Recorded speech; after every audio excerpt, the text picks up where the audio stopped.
Yunus centre যদি ওইরকম ভাঙে, ইউনুসের গ্রামীণ সব বিল্ডিং যদি এরকম ভাঙে যেটা সে শিখিয়ে দিছে, তখন বোঝা যাবে যে মানুষকে এরকম প্রতিশোধ নিতে পারে। গোটা জেনারেশনটাকে নষ্ট করে দিয়েছে ইউনুস। হাসিনাবাজি করতে যাইয়া যে খোদ বঙ্গবন্ধুর বাড়ি ভাঙিয়েছে ইউনুস। রাজনৈতিক অঙ্গনে চমক সৃষ্টি থেকে শুরু করে অনেকে অনেক কথা বলেন, সেগুলোর জন্য আমরা হুট করে কমেন্ট করি না। এটা সময়ে দেখা যাবে যে এটা বলাটা ভিতরের কথা না আসলে বলাটা বলার জন্য বলা। আমরা অপেক্ষা করব, দেখব। কিন্তু প্রতিহিংসার রাজনীতি এখানে সব সময় চলে আসতেছে, আমরা অতীতে দেখিনি। তো অনেকে বলছেন যে ডক্টর মোহাম্মদ ইউনূস এসেছিলেন প্রতিশোধ নিতে, এই জাতিকে রক্ষা করতে নয়। সেই জায়গা থেকে যদি বলি, ইউনূসেরটা তো আমি আগে লাইভ টিভিতে বারবার বলেছি যে হাসিনা ইউনুসবাজি করেছে, তাকে বিভিন্নভাবে অসম্মান করেছে। ইউনূস আসছে হাসিনাবাজি করার জন্য।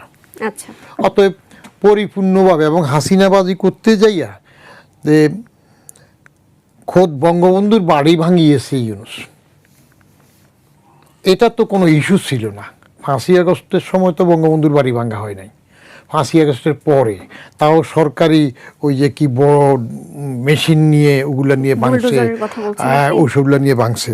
তো ইউনূস কোথায় ছিল? পরে বলছে এটা ঠিক হয় নাই। এগুলা deliberately he has done all this things এবং গোটা জেনারেশনটাকে নষ্ট করে দিয়েছে ইউনূস। প্রতিশোধের জন্য আমি শেখ হাসিনার বাড়ির যে গত সপ্তাহে হাঁটতে গেছিলাম শুক্রবারে, ওখান দিয়ে দেখলাম সময় কি বদলায়। এখন তার বাড়িতে কারা ঢুকতেছে, কারা বেরোচ্ছে। তো একটা রাষ্ট্রের যিনি দায়িত্ব নেন সরকার প্রধান হিসাবে, তার তো এগুলা ব্যক্তি হিসেবে দেখার কথা না। আমার জীবদ্দশায় দেখবো না খোদা না খাস্তা, আল্লাহ যদি দেখায় যে ইউনুস সেন্টার যদি ওইরকম ভাঙে, ইউনুসের গ্রামীণ সব বিল্ডিং যদি এরকম ভাঙে যেটা সে শিখিয়ে দিছে, তখন বোঝা যাবে যে মানুষকে এরকম প্রতিশোধ নিতে পারে। ইউনুস সাহেব রাজনীতি করতে আসেন নাই, প্রতিশোধ নিতে আসছেন। উনি যেগুলো করেছেন একইভাবেই বলছেন, আমি সবসময় বলছি উনি প্রতিশোধ নিতে এসেছেন পরিষ্কারভাবে। অতএব উনি প্রতিশোধ নিয়েছেন, ওনার মনোজ্বালা পূরণ করছেন। আর ওনার একটা শখ ছিল 111 সরকারের সময় উনি যদি প্রতিশোধ নিতে আসেন, উনি তো একজন ব্যক্তির উপরে রাগ ক্ষোভ ছাড়তে এসেছিলেন, কিন্তু সেই প্রতিশোধের শিকার তো আমরা সবাই হয়েছি, দেশের মানুষ হয়েছি। প্রথম আলো পড়েছে, টেলিস্টার পড়েছে, কবর থেকে লাশ উঠিয়ে পোড়ানো হয়েছে, তাই না? হবে। আপনার ওই যে পিঁপড়া যখন একটা কামড়ায়, এটা ধর্মীয় ইয়েতে তো আছে যে পিঁপড়া কামড়াইলো একটা, কিন্তু মারার সময় কয়টা মারলো?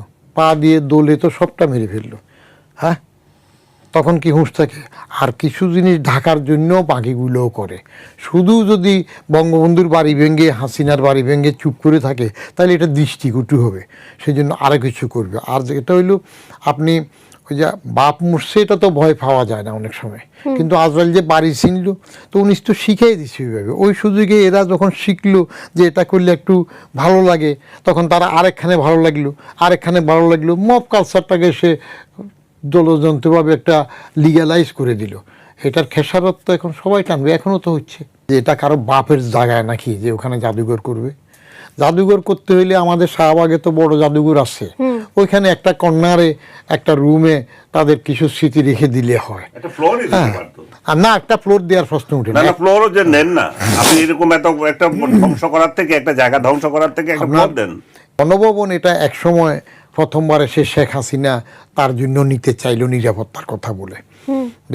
তো সেটা তো হয় নাই, পরে বাতিল হইল। শেখ হাসিনা নিতে চেয়েছিলেন, শেখ হাসিনা চলে গেছেন, পরবর্তী প্রধানমন্ত্রীও তো সেখানে থাকতে পারতেন, বা এর পরবর্তীতে তার নামেই করে নিতে চেয়েছিলেন, সংসদে বিল পাস করে, ওটা পারেন না, এটা পুরা করতে চেয়েছিল, এটা হয় নাই। তারপরে খালেদা জিয়া যখন প্রধানমন্ত্রী হইলে, তখনও তো ওইটা সেখানে প্রধানমন্ত্রী ভবন নাম, গণভবনের পরিচয় প্রধানমন্ত্রী ভবন নাম দিয়েছিল, এবং খালেদা জিয়া সেখানে অনুষ্ঠান করছেন, ইফতার পার্টি করছেন। হ্যাঁ, তো সবসময় ওটা ছিল। রাষ্ট্রের এই সম্পদটাকে এভাবে নেওয়াটা তো ঠিক হয়নি। আমি অপেক্ষা করি যে আবার কোনো সময় সেটা পুনরুদ্ধার যদি হয়ে যায়, দেখে যেতে পারি, তাহলে তো ভালো। কারণ রাষ্ট্রের সম্পদ রাষ্ট্রের সম্পদ থাকবে। এটা জাদুঘর, তো জাদুঘর যদি করতে হয় তাহলে আরেকবার আন্দোলন হইলে কি সংসদ ভবনটা দেখতে সুন্দর আছে, লুই ক্যান কি একটা জিনিস করলো, এটা একটা জাদুঘর করে ফেলবে, মজা হয় না?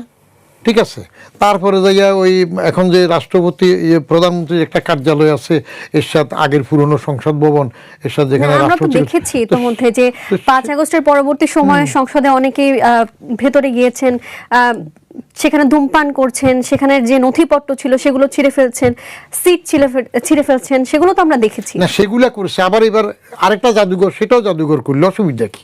আচ্ছা। হ্যাঁ, এই সংস্কৃতি জাদুঘরের তো ইতিহাস সাক্ষী হিসেবে থাকবে। এখন আমাদের অভ্যাসটা কি, আমরা ওই যে হার্ডিঞ্জ ব্রিজ ভাঙবো না, এটা থাকবে, ব্রিটিশ করেছে, কিন্তু পদ্মা সেতুর নিচের মাটি কেটে নিয়ে যাব। কি ষড়যন্ত্র সেটা বুঝতে বড় কঠিন হবে। তারপরে আমাদের কার্জন হল থাকবে বহাল তবিয়তে, কিন্তু এখানে ওই যে বঙ্গবন্ধুর নামের বাড়ি 32 নাম্বার থাকবে না। তাহলে আমরা অন্য বাইরের দেশের দাসত্ব সেটাকে স্বীকার করব, আমাদের জাতির পিতা বঙ্গবন্ধুরটাকে রাখতে চাইব না। তো এগুলো তো ইতিহাস মেনে নেবে না, এটা ঘুরে চলে আসবে।